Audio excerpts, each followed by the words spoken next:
कधी तुम्हाला वाटते का माझे मूल खूप हट्टी आहे? अचानक रडायला लागते, जोर जोरात ओरडते, वस्तू फेकते, काहीही ऐकत नाही.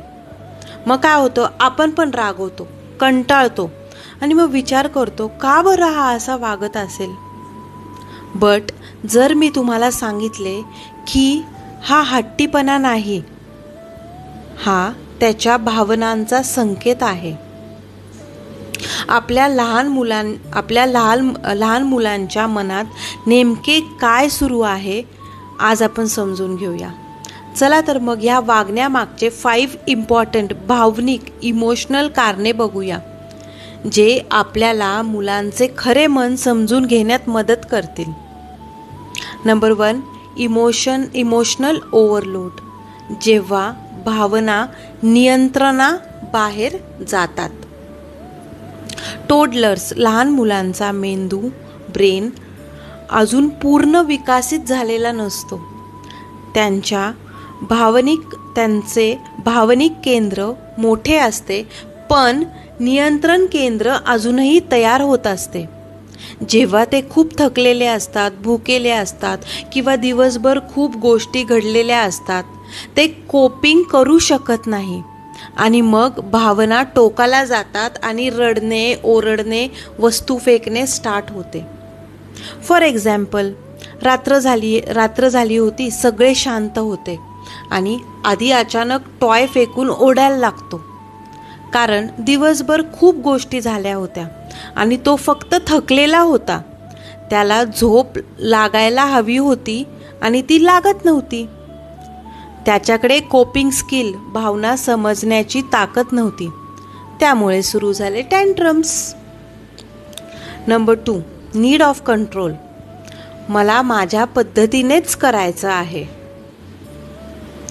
लहान मुलांना ऑटोनॉमी म्हणजे स्वातंत्र्य हवे असते. स्वतःचे निर्णय घेण्याची एक्साइटमेंट त्यांना हवीच असते. काय खायचे, कोणते कपडे घालायचे, कुठे जायचे, प्रत्येक गोष्टीवर त्यांना कंट्रोल हवाच असतो. आणि जेव्हा त्यांचे मत नाकारले जाते तेव्हा त्याचं रूपांतर फ्रस्ट्रेशन टँट्रम्सच्या रूपात बाहेर पडते. हे पॉवर स्ट्रगल नाही आहे, आयडेंटिटी निर्माण करणे आहे. फॉर एक्झाम्पल, जियाला पिंक ड्रेस घालायचा होता, पण आईने ब्लू ड्रेस घालायला सांगितला. बस एवढ्यावरून जिया जमिनीवर बसली आणि जोरजोरात रडायला लागली. ती फक्त सांगत होती माझी चॉईस कुठे आहे. तिला तिचे स्वतःचे मत व्यक्त करायचे होते आणि ते नाकारले गेले. म्हणून तिचे फ्रस्ट्रेशन बाहेर आले, कारण तिच्या लहान वयात डिसिजन घेण्याची गरज वाढत आहे आणि तिला ती ऑटोनॉमी मिळाली नाही. तेव्हा ती अस्वस्थ झाली आणि टँट्रम स्टार्ट झाले. Number 3, lack of vocabulary. भावना आहेत पण शब्दच नाही आहेत. मुलांकडे भावना असतात, पण त्या व्यक्त करण्यासाठी त्यांना पुरेसे शब्द माहीत नसतात. ते म्हणू शकत नाही, मला वाईट वाटतंय, माझं मन अजून खेळायचं आहे, मला त्रास होतोय, एक्सेट्रा एक्सेट्रा. मग ते काय करतात, त्या भावना न सांगता शरीरातून व्यक्त करतात, जसे की ओरडणे, रडणे, फेकून देणे. टँट्रम्स म्हणजे इमोशनल ट्रान्सलेशन्स आहे.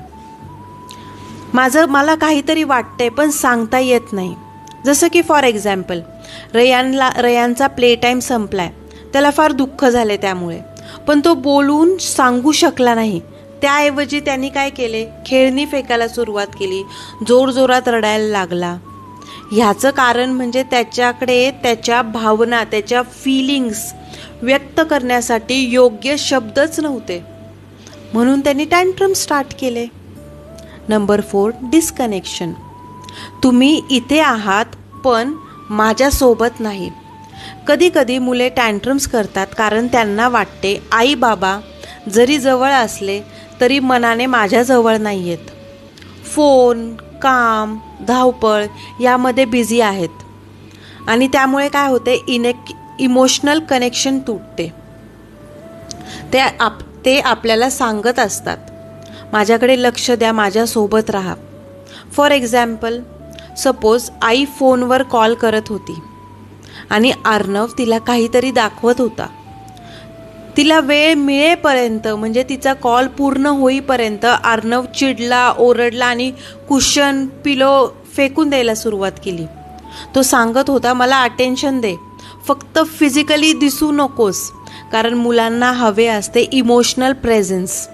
केवळ आपल्या शारीरिक उपस्थितीने त्यांना समाधान होत नाही.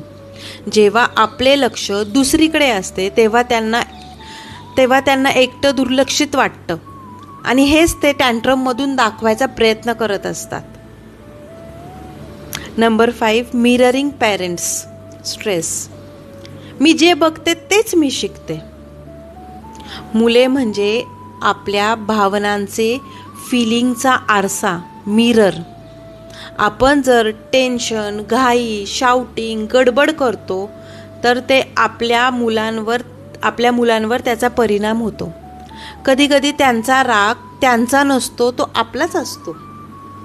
फॉर एक्झाम्पल, बाबा ऑफिसला लेट झाले होते, खूप घाईत होते, त्यांचा टिफिन झाला नव्हता, ते जोरजोरात ओरडायला लागले आणि तीच एनर्जी छोट्या ताराने ॲब्झॉर्व केली. ती सुद्धा रेस्टलेस झाली, काहीही ऐकायला तयार नाही. कारण मुले आपल्या आजूबाजूच्या आपल्या आजूबाजूचं वातावरण लगेच उचलतात आणि त्यांच्यावर ते तशाच पद्धतीने प्रतिक्रियासुद्धा देतात. ती खरे तर रागविली नव्हती, पण तिने बाबांचा राग मिरर केल्यामुळे तो राग तिच्या वागण्यातून दिसून आला. मुलांचे टँट्रम म्हणजे वाईट वागणे नाही, तर त्यांच्या भावनांचा संघर्ष आहे. आपण त्यांच्यासाठी सेफ स्पेस आहोत का? आपण त्यांना समजून घेतोय का, की फक्त कंट्रोल करतोय? टँट्रमचे उत्तर म्हणजे कामनेस,